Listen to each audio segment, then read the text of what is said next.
Hello, good afternoon, and welcome to Internet 2.0 Conference 2024 February edition. And we have with us Mr. Nehul Goradia, who is a co-founder at Enabler One, and he has been awarded and honored as an outstanding leadership. Thank you so much for being here. Thank you so much for Congratulations. the recognition. What is Enabler One? Well, as I was saying inside when I received the award, Enabler One is a culmination of our failures, actually, right? Failures over the years in our careers of launching different brands, products, strategies, markets, where we've succeeded more often than not, but we've failed spectacularly also at quite a lot. And that's how whole concept of Enabler One came into being, of how we can help our clients avoid making the same mistakes we've made over the years when they're looking at entering new geographies, launching new products, working with certain type of industries or players in the market. So it's a combination of about 50, 60 years of experience between me and my partner that we brought together to say, okay, all our failures, I think we can help others avoid Great. making the same. So when you say fields or professions or medium, are there any specific area you guys specify, like specialized, or is it like all over the? Well, we focus, our clients are only from the B2B tech space, right? So we only work within that industry. They could be servicing any industry, right? Healthcare, retail, education, and all of that. But the clients that we work with are purely from the B2B tech space, right? So we help craft their go-to-market, route-to-market journeys to ensure that that they get the maximum ROI in their efforts, in their spend when they're entering new markets or trying to grow their business in existing markets. So when it comes to businesses, and you telling that you've seen the failure and you understand the failure, so that they don't do it again. If a client who is a little bit adamant with their, like for example, there is a product or something very specific which is giving the loss to to the business, but they're so adamant to not give up to that product. How you deal with little stubborn customers?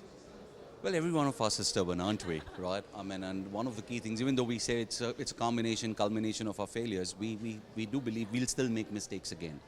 Hopefully new ones, though, right? We won't make the same mistakes we've made in our past. And that holds true even for our clients, right? Even we've had many examples of clients who've brought us in to bring in change, to bring in the desired outcome, but they're still stuck to the way they're doing things, right? And it happens, right? Especially when we're working with startups and such kind of, because it's a very personality-driven organization, right? It's individually led and built from the ground up. So they have obviously always strong opinions, different lessons that they've learned over the years, different experiences that they've had over the years. The thought behind of how do you counter that stubbornness, or not in the stubbornness, an approach to doing things, is to logically try and explain to them where the errors are going to be. But if it doesn't happen, Yeah, I then get that. you let them do it, right? So you let them do it, let them make that error. That's the only way you can work around that, saying, okay, try it, but don't try it for a longer period because you still have that same amount of money to do whatever you wish to achieve, right? Try it, see if it worked. Didn't work, so let's work it other way out.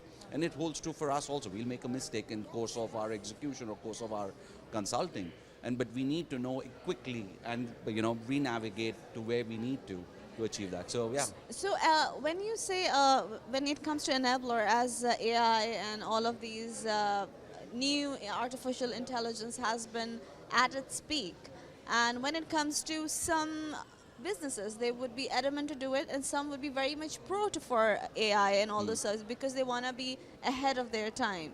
So how much is all of that in like articulated or included in your business plan? So when we're working, right, so we're management consulting in a larger expense, right? We're trying to help them penetrate new geographies, expand their market shares for our clients, that is.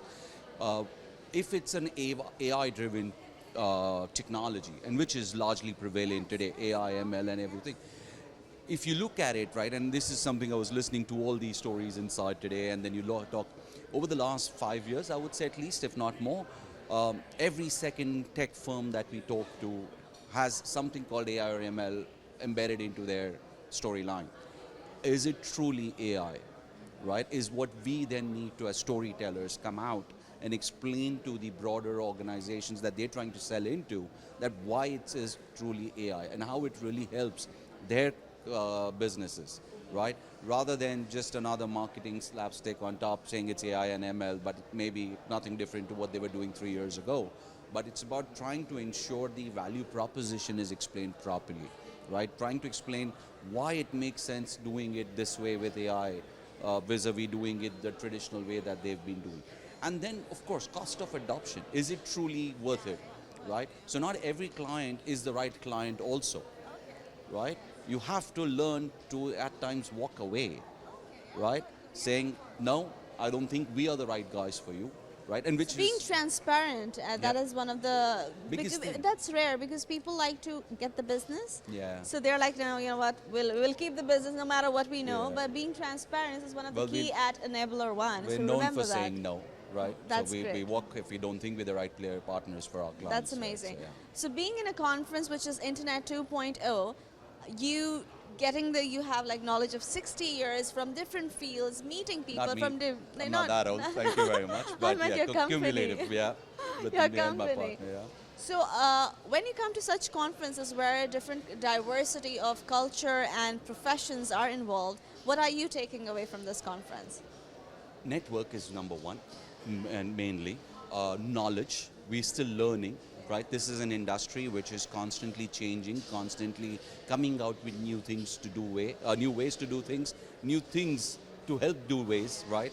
Both ways. So learning never stops, right? So at conferences like these, you meet people from different experiences, backgrounds, technologies, and then you learn from them how they've adopted technology, how they've implemented technology, how they use technology, or how they even talk about technology, right? So it's a great learning experience being at places like this. Thank you so much. Congratulations. Thank you once And again. thank you.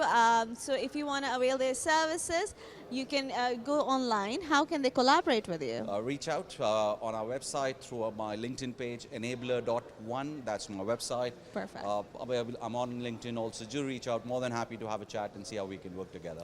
On that note, never leave if there is a curiosity, if there is a way you want to learn something, or if there is tiny bit of education you can get from anywhere, get it, because education or knowledge never gets wasted. Correct. So be kind and learn to say no at times. And this is Thalia MK signing off from Internet 2.0 Conference 2024.